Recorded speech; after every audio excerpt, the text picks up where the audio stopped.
The thing that came to mind when you were talking about seams, Brian, is just like, how do you know which one is dead, which one is a dead code path?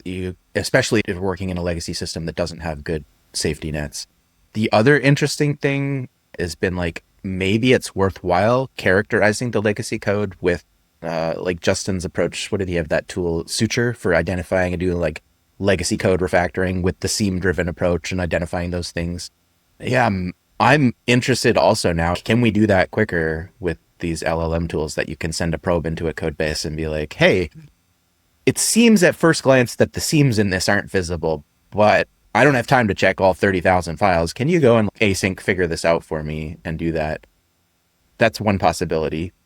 But my observation is that as soon as somebody, whether it's at the client or one of us, starts going down that path, there's this light bulb moment that goes off where you might say, oh, here's these patterns and they're just a mismatch to this business domain and it's all hodgepodge mashed together. And it means that we should implement the CQRS pattern, command query responsibility segregation. Oh, we need event sourcing. We need to come up with this grand architectural plan. I've seen clients do this as well.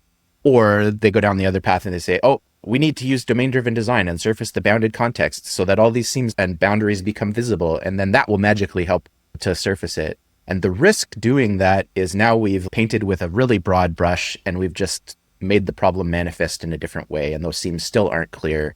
And we're not using value as like the primary determinant of success, which I think is what Todd was talking about. And I agree with that product side of it to figure out what the value is, almost like the starting point to not go down those paths.